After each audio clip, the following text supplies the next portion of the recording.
Olá, queridos alunos, sejam bem-vindos a mais uma aula online. Eu sou Cristiane, da Primeira Igreja Batista aqui em Petrolina, e estou aqui estudando com você a vida de Jesus. E aí? Gente, nós estamos no nosso curso sobre a vida de Jesus, está dividido em 8 partes, então nós já vimos os 30 anos preparatórios. Nós já vimos o início do ministério, nós já vimos o ministério de Jesus na Galileia e hoje nós vamos ver a época das retiradas, tá ok?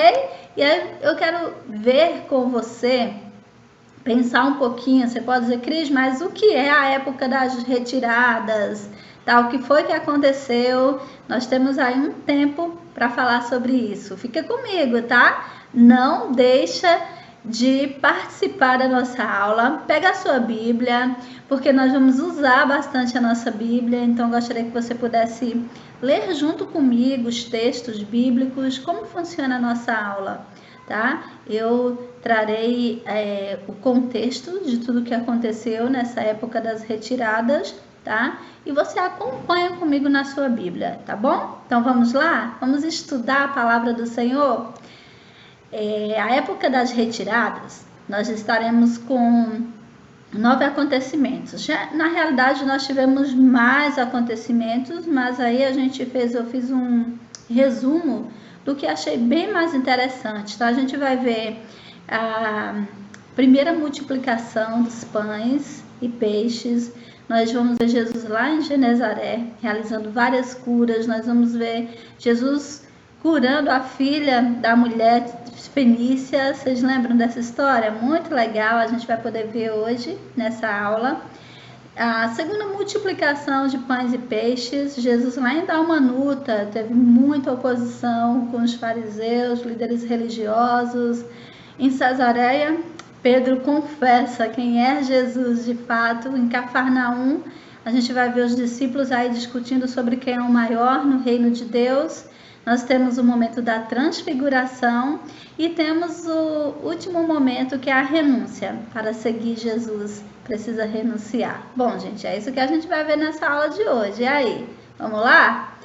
Gente, quando eu penso na época das retiradas, é um momento onde Jesus se dedica aos seus discípulos. A gente estudou aqui e em todo momento Jesus está com a multidão, todos estão ali, querem ouvir Jesus, querem ser curados por Jesus. Mas a época das retiradas é um momento que Jesus diz, olha, eu escolhi 12 homens para andar comigo e esses 12 homens precisam ser treinados. Eu preciso estar um pouco mais a sós com eles. E vamos ver se Jesus conseguiu fazer isso. Vamos lá?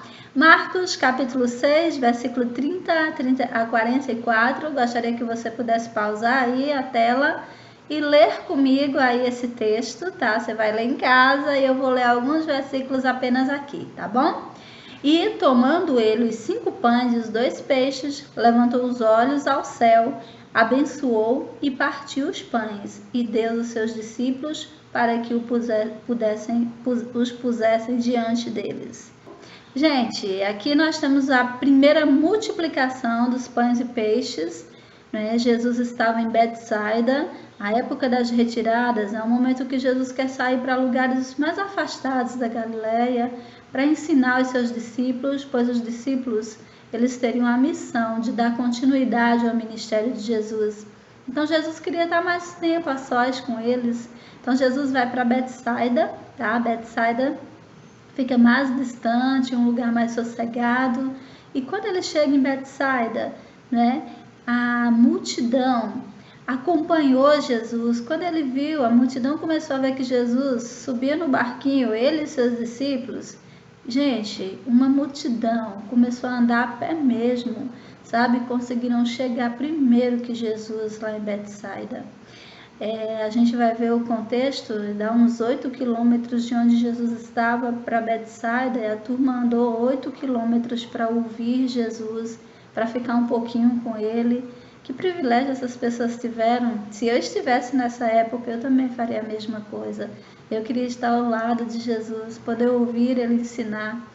E quando Jesus olha para essa multidão, Jesus tem compaixão delas, porque pareciam ovelhas sem pastor. Então, alguns discípulos dizem, olha, mestre, despede a turma, é muito longe, não tem lugar para eles irem comer alguma coisa, então despede eles.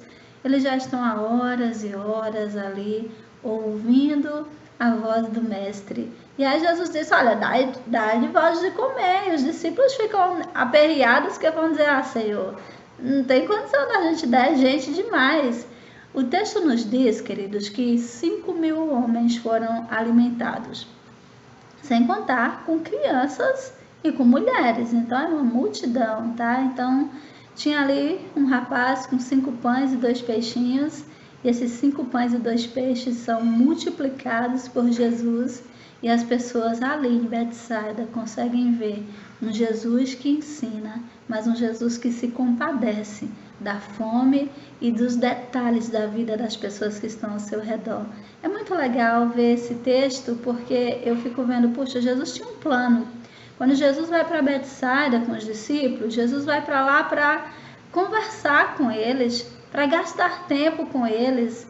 Jesus tinha, a gente dá uma olhadinha nos textos anteriores, tinha sido o primeiro momento que os discípulos tinham saído de 2 em 2 para anunciar o reino de Deus aos povoados vizinhos ali na Galileia. E quando eles chegam, eles querem contar, ter um relatório a Jesus, contar para Jesus como aconteceu, porque eles expulsaram demônios, pessoas foram curadas por eles ungiram muitas pessoas. Então Jesus disse, olha, vamos ficar um pouco a sós, quero ouvir vocês. Mas Jesus se compadece de uma multidão que quer também ouvir Jesus. E aí Jesus faz um milagre, o milagre da multiplicação dos pães e peixes. Esse primeiro milagre acontece em Betsaida, na época das retiradas. Mas vamos lá, tem mais coisa para a gente ver, tá? Nós estamos aqui no nosso mapa da Palestina, nos tempos de Jesus. Então, Betsaida fica aí, olha, depois do Mar da Galileia. Jesus atravessa o Mar da Galileia e aí vai para Betsaida, tá certo? Então, vamos lá. Sempre dá uma olhadinha no mapa para que a gente possa começar a perceber esses deslocamentos de Jesus, tá bom?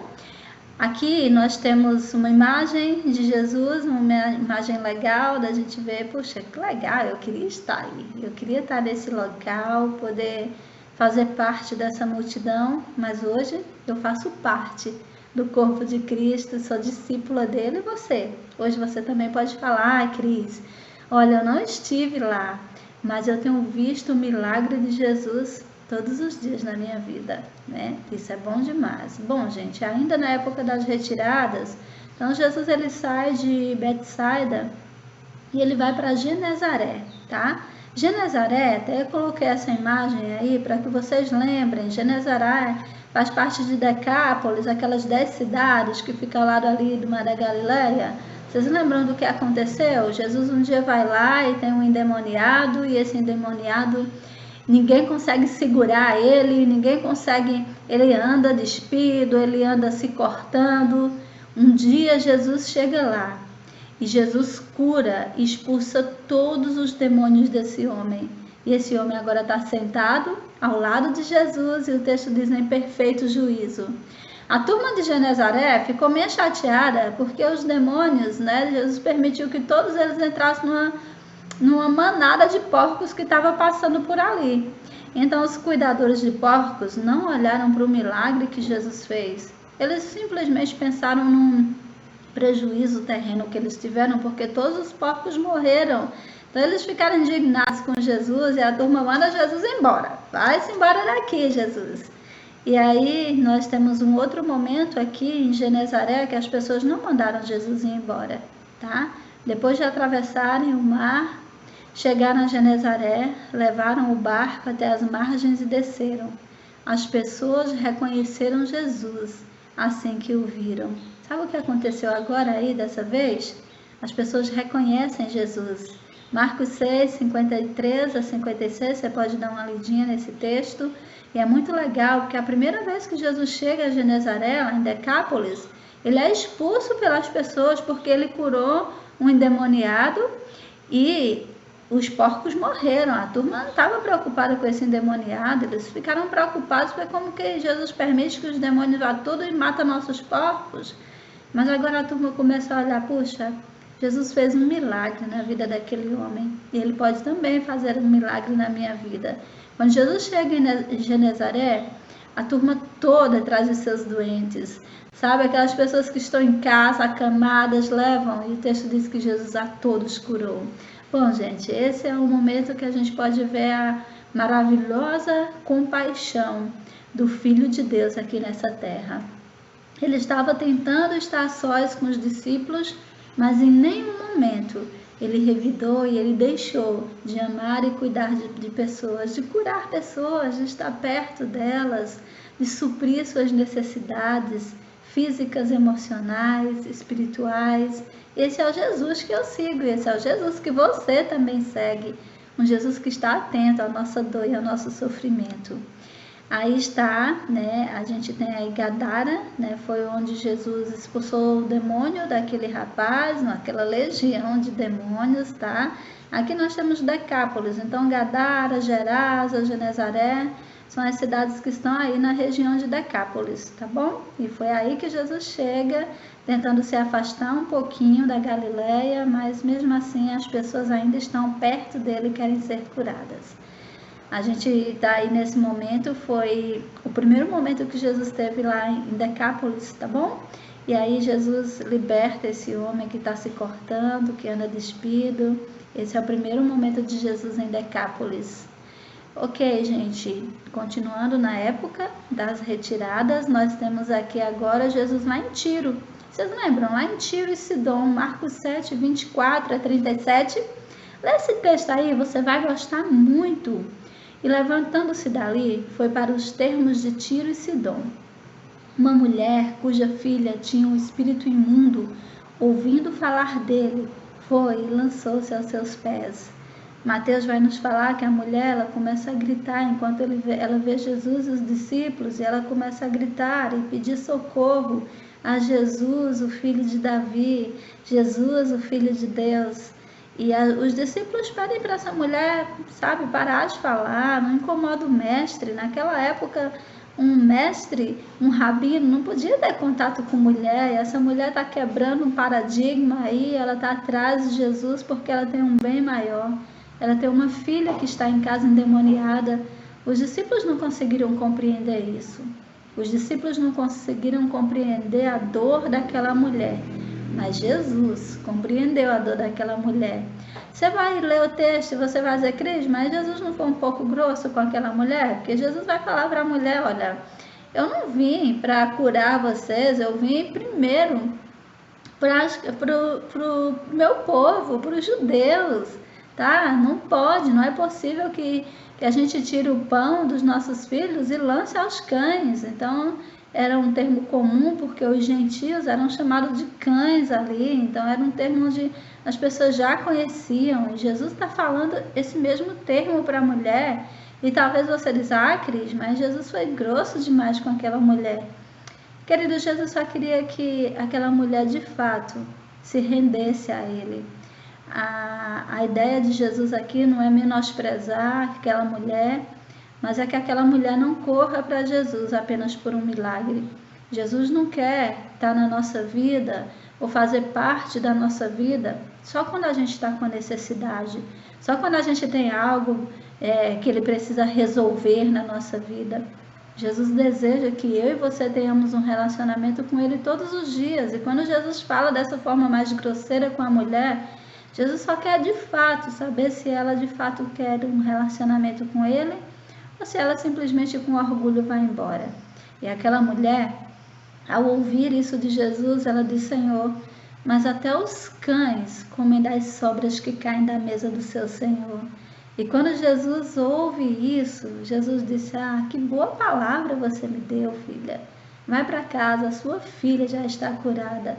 Aquela mulher entendeu na hora o que Jesus quis falar.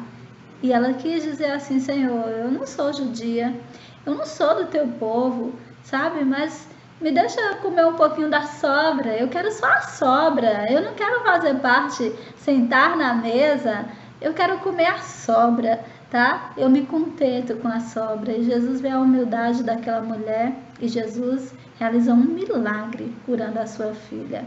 Isso foi em Tiro, tá? Jesus está saindo mais uma vez aos termos ali de Tiro e Sidom, querendo ter um momento a sós com os discípulos, mas mais uma vez, né, ele se depara com essa mulher e ele tem um encontro com ela, e aquela mulher recebe a cura da sua filha, porque ela é humilde a ponto de reconhecer que, Senhor, eu quero apenas as sobras, mas eu quero tudo que o Senhor tem para me dar. Deus é bom demais, não é? Então aqui nós temos, né, era uma mulher fenícia, a Bíblia não nos diz o nome dela, só diz de onde ela era, uma fenícia.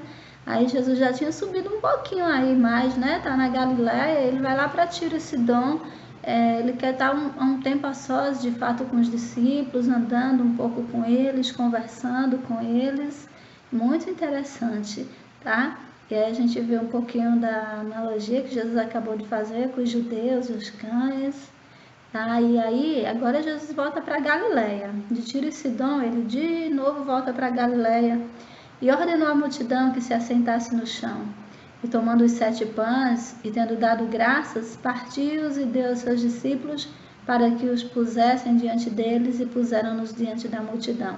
Marcos 8, versículo 1 a 10, é a segunda multiplicação de pães e peixes. Já pensou? Jesus agora, mais uma vez, ele volta para Galiléia, e quando ele chega na Galiléia, as pessoas querem ouvir. Jesus vai para um lugar mais afastado ali na Galiléia, e Jesus fica dias ali conversando com aquelas pessoas, ensinando para elas que o reino de Deus chegou, dizendo para aquelas pessoas como é realmente o reino de Deus, como que você deve andar no reino de Deus. Ah, queridos, que privilégio essas pessoas tiveram. Mais uma vez, os discípulos ficam aperreados porque está anoitecendo. Já está há 3 dias que essas pessoas estão ali com Jesus, ouvindo. A comida vai acabar, os discípulos estão sempre com essa preocupação. E aí Jesus, olha, é como se Jesus olhasse para eles e falasse: vocês estão preocupados de novo? Vocês esqueceram que eu multipliquei 5 pães e 2 peixes? E 5.000 homens comeram? Nós temos menos gente aqui, era 4.000 homens que tinha ali, tá? E Jesus disse: quantos peixes tem aí? Ah, tem 7 peixes e 7 pães e alguns peixinhos. A gente nem sabe de fato quantos peixes tinha. E Jesus mais uma vez multiplica 7 pães e alguns peixinhos, e uma multidão se alimenta a ponto de ainda sobrar vários cestos aí. E os discípulos recolhem. Queridos, esse é um momento especial para os galileus, porque os galileus estão agora vendo, e eles, quando Jesus multiplica pães e peixes, os galileus vão recordar de quando Deus, né, usou a vida de Moisés e trouxe para o seu povo, quando estava ali fugindo do Egito, ali no deserto, a caminho da terra prometida, Canaã. E aí o povo está reclamando porque no Egito eles não passaram fome. Agora Moisés traz eles para o deserto para que eles morram de fome. E aí, então Jesus providencia o maná do céu. O maná do céu que descia todos os dias e que eles podiam recolher e poderiam se alimentar. Essa turma foi alimentada durante esses 40 anos no deserto com o maná do céu. Quando Jesus leva os pães e os peixes e faz um milagre ali da multiplicação, então os galileus, os judeus que estão ali, eles conseguem entender: puxa, Deus um dia nos alimentou e agora estamos vendo o Filho de Deus nos alimentar. Os olhos dessas pessoas começaram a se abrir e de fato começaram a entender que eles estavam na presença do Filho de Deus. Que legal, né, gente? Então, aí nós estamos na segunda multiplicação de pães e peixes na Galiléia. Ok, gente, agora a gente vai ver Jesus, né, depois da multiplicação, segunda multiplicação de pães e peixes lá na Galiléia. Jesus agora vai para Dalmanuta. Dalmanuta fica próxima ali da região da Galiléia, e Jesus está sempre se afastando um pouco com o intuito de ficar a sós com os discípulos. E aí Jesus tem um momento de oposição. Jesus tinha pessoas que estavam sempre no seu calo, né? Os fariseus, os líderes religiosos, os saduceus, os escribas. E aí eles olham para Jesus, e aí saíram os fariseus e começaram a disputar com ele pedindo-lhe para o tentarem um sinal do céu. Marcos 8, versículo 11, os fariseus estão querendo um sinal. Gente, aqui Jesus, no ministério dele, Jesus já tinha feito vários milagres messiânicos. Jesus já tinha curado leprosos, e nenhum leproso era curado naquela época, mas Jesus curou leprosos. Jesus já tinha purificado o templo, ninguém tinha autoridade divina a ponto de purificar o templo, e Jesus fez isso. Jesus já tinha transformado água em vinho, Jesus já tinha libertado várias pessoas endemoniadas. Então, não precisava mais os fariseus pedir um sinal a Jesus. Eles já tinham visto com seus próprios olhos e eles já tinham ouvido, os boatos de Jesus se espalhavam, multidões estavam andando com o Messias. E ele ainda estava dizendo, olha, nós queremos um sinal, manda um sinal aí do céu. Jesus fica extremamente triste com a incredulidade, daqueles homens ali. Jesus disse, olha, não vou dar nenhum sinal para vocês. Tá? Mateus vai nos dar alguns detalhes a mais nessa história, tá? E Mateus vai dizer que Jesus disse, olha, não vou dar nenhum sinal para vocês, a não ser o sinal de Jonas, né, do profeta Jonas, que fica ali no ventre daquele grande peixe 3 dias, né, e depois, né, Deus o leva ali para Nínive.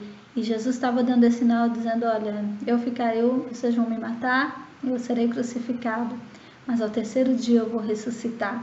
Isso é Mateus que fala pra gente, tá bom? Mas aí Marcos já não vai falar alguns detalhes dessa história, mas como Jesus ficou triste, gente.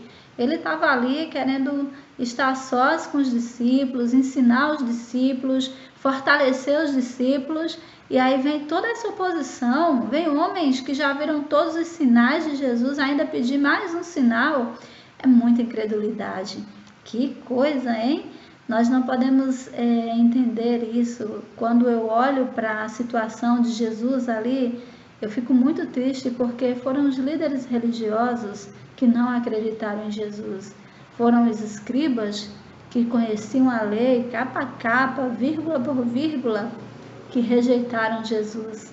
Queridos, que tenhamos cuidado, que o nosso conhecimento nos ajude a chegar mais perto dele e não nos afastar dele. Que nós estejamos com conhecimento tão profundo a ponto de achar que Jesus é simplista demais para que eu possa acreditar. Foi isso que os discípulos, foi isso que os fariseus pensaram. Ele não pode ser o Messias. Não pode ser o Messias. Ele é apenas um galileu, lá de Nazaré. Não dá para acreditar e confiar que ele é o Messias. Que isso não aconteça comigo e com você. Jesus é o Filho de Deus, que ressuscitou.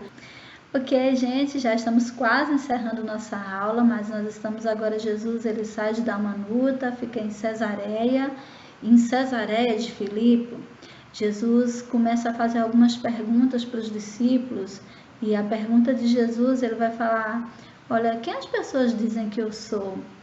E ele lhes disse, mas vós, quem dizeis que eu sou? E respondeu Pedro, ele disse, tu és o Cristo. Marcos 8, 27 a 30. Os discípulos já tinham visto Jesus realizar muitos milagres. Andaram com Jesus durante todo esse tempo. Foram participantes de todos os milagres. E muita gente tinha uma opinião sobre Jesus. Alguns diziam que Jesus era Elias. Alguns diziam que Jesus era João Batista que ressuscitou, porque João Batista tinha morrido há pouco tempo, porque o Herodes, né, mandou matar João, decapitar João Batista. Então Herodes achava que ele era João Batista que ressuscitou. Mas Jesus olha para os discípulos e diz, e vocês? Todo mundo tem uma opinião de mim, e vocês que andam comigo todos os dias, quem vós dizeis que eu sou? E ali é unânime, tá, gente? Mas apenas Pedro tem coragem de abrir a boca e falar, tu és o Cristo, tu és o Filho do Deus vivo. E ali, então, Jesus já está muito feliz em saber que os discípulos agora estão compreendendo que ele não é apenas um salvador humano, que ele não é apenas alguém que veio para libertar Israel do jugo romano, do Império Romano. Ele é o Filho de Deus, ele é o Salvador do mundo. Marcos 8, 27 a 30, consegue ler aí, gente, vocês vão gostar dessa história, tá bom? Está aqui em Cesareia de Filipe, no primeiro momento onde Jesus está a sós com os discípulos, e os discípulos revelam que Jesus é o Filho de Deus, é o Cristo, é o prometido de Deus para salvar a humanidade. É muito interessante a gente conseguir perceber isso. Agora nós vamos estar, Jesus sai agora, tá, de Cesareia, e ele volta para Galileia e volta ali para Cafarnaum. Enquanto Jesus está de Cesareia caminhando com os discípulos, né, e chegou a Cafarnaum e entrando em casa perguntou-lhes: que estavais vós discutindo pelo caminho? Mas eles se calaram, porque pelo caminho tinham disputado entre si qual era o maior. Os discípulos acabam de falar que Jesus é o Messias, é o Cristo, Filho do Deus vivo, e agora eles estão pensando que esse Cristo vai ficar com eles para sempre, que Jesus Cristo vai ficar com eles ali fazendo milagres, né? Sendo tão popular, com multidões atrás, todo mundo sabendo que os discípulos ali são os pupilos de Jesus, e os discípulos estão agora começando a dizer: olha, quem é o maior? Eu tenho certeza que Pedro estava ali pensando quem ia ser o maior, quem ia sentar à direita, quem ia sentar à esquerda. Ah, gente, que discussão boba os discípulos tiveram aí. E Jesus fica triste com eles, com essa atitude. E Jesus vai falar para eles que quem quer ser o maior, ele tem que ser o menor, tem que ser servo de todos. Tá? No reino de Deus é diferente. Com Jesus é diferente. Se você quer ser o maior, você tem que ser servo. Se você quer ser o maior, você tem que aprender a olhar para si mesmo e dizer: ah, Senhor, não tem como eu ser o maior, a não ser que eu me torne como o Senhor, como um discípulo teu. E se você for olhar a vida e a história de Jesus, Jesus não viveu em mansões, Jesus não viveu, mesmo tendo toda a popularidade, mas Jesus estava ali com as pessoas simples. Jesus andava com leprosos, Jesus curava leprosos, Jesus estava com pessoas tão simples. Não tinha como discutir quem era o maior, porque ao lado de Jesus eles eram iguais. E aí Jesus ainda uma resposta para eles aí que é muito interessante, tá bom? Quem é o maior no reino de Deus? Não existe maior, queridos. Não existe aquele que diz: ah, eu conheço mais. Cristiano, você é a professora, então você é maior que a gente. De jeito nenhum. Sou tão serva de Deus quanto qualquer um de vocês. E não é o conhecimento que a gente vai adquirindo. Quanto mais perto de Deus eu fico pensando, mais humanos nos tornamos, mais amorosos nos tornamos e mais humildes nos tornamos. Os discípulos ainda precisavam aprender essa lição. E por isso, Jesus gasta tempo com eles, tá bom, gente? Estão aí na Galiléia, em Cafarnaum, um momento a sós com os discípulos. Os discípulos estão preocupados em quem será o maior. Ah, não, vamos deixar essa discussão para lá. E vamos servir ao nosso Deus, que é poderoso. Na época das retiradas ainda, tem uma coisa ali muito interessante, que é a transfiguração. Jesus se revela para os discípulos. A gente vai ver que é uma coisa gradativa que está acontecendo. Primeiro, Jesus tira um momento a sós com eles. Eles estão ali, estão aprendendo com Jesus. Jesus tinha 12 discípulos, então um momento, né? E 6 dias depois, Jesus tomou consigo a Pedro, Tiago, João e os levou a sós, em particular, a um monte, e transfigurou-se diante deles. Então, nós temos aí Jesus tirando apenas 3 discípulos que foram privilegiados para Jesus ali naquele momento, afastando apenas Pedro, Tiago e João, levando para um monte, e ali Jesus se transfigura. Gente, a história da transfiguração é incrível, porque ali Jesus está dizendo: olha, já que vocês agora já entenderam que eu sou o Messias, eu vou mostrar um pouquinho da minha glória para vocês. Eu vou compartilhar um pouquinho da minha glória para vocês. E Jesus agora se revela como Deus verdadeiro, e ele se transfigura. O texto diz que as roupas de Jesus ficaram tão brancas, que ninguém poderia lavar e deixar tão brancas. Uma luz que raia, que vai, que parte ali de Jesus. E aí, de repente, nós temos ali Elias e Moisés conversando com Jesus. A representação aqui do Filho de Deus com a lei e os profetas. Jesus aqui, aparecendo Moisés e Elias, está dizendo, olha, eu sou o cumprimento de todas as profecias. Eu sou o cumprimento de toda a lei. E aí Pedro fica atordoado quando vê isso.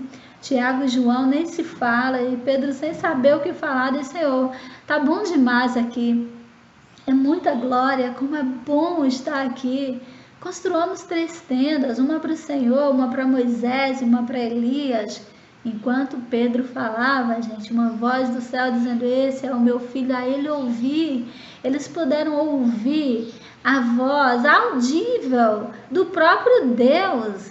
Eles têm aí a representação da lei com Moisés, a representação de todos os profetas, com o maior profeta dos judeus, representado ali por Elias. Gente, que momento glorioso foi esse? Mas aí Jesus disse, não, Pedro.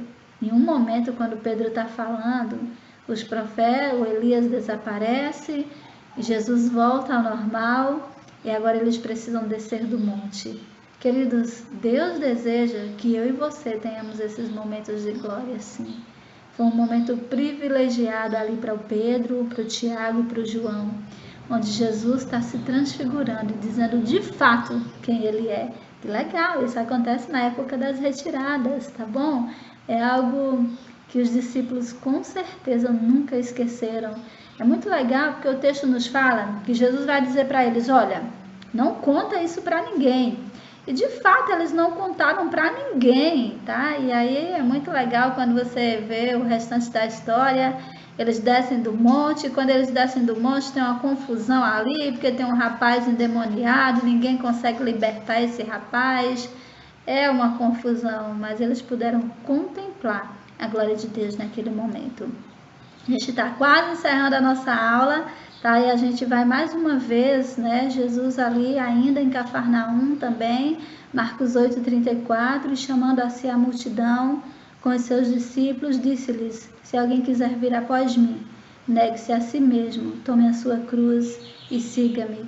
Queridos, não podemos seguir a Jesus se não negarmos a nós mesmos, se não tomar a nossa cruz, porque um dia Jesus tomou a cruz sobre si, sobre os seus ombros, e ele vai até aquele monte e ele é crucificado por amor a mim e a você. Ele renunciou toda a sua glória e ele é crucificado por amor a nós. Jesus está dizendo para os discípulos, olha, se você quer ser meu discípulo, negue-se a si mesmo, tome a cruz e siga-me.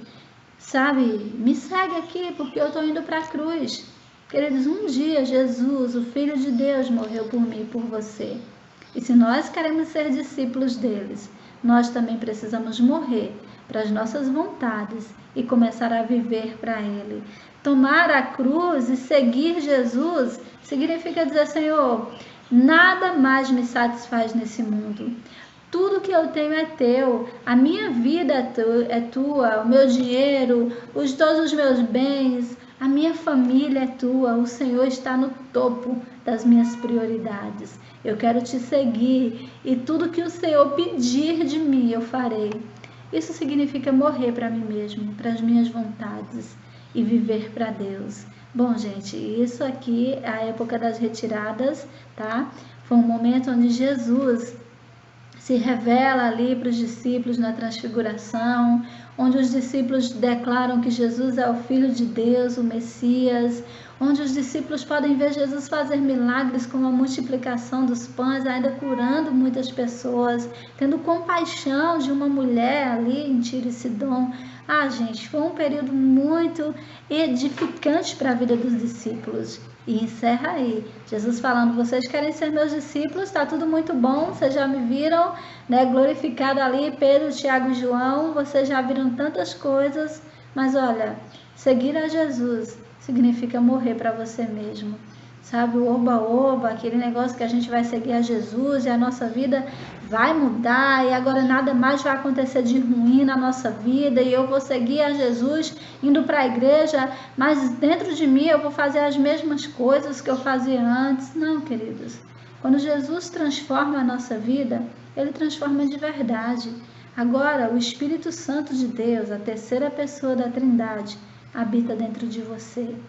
E é Ele que vai dirigir seus passos. Que Deus nos abençoe e que Deus nos ensine a todos os dias entregar a nossa vida a Ele. Ele é bom, Ele é maravilhoso. Deus abençoe, queridos. Aí nós temos os textos que eu usei, tá? Então vocês vão poder ler em casa, sabe? Abre sua Bíblia. Foram todos esses textos e você vai poder fazer essa leitura bíblica, tá bom? É bem interessante. Que Deus abençoe a sua vida.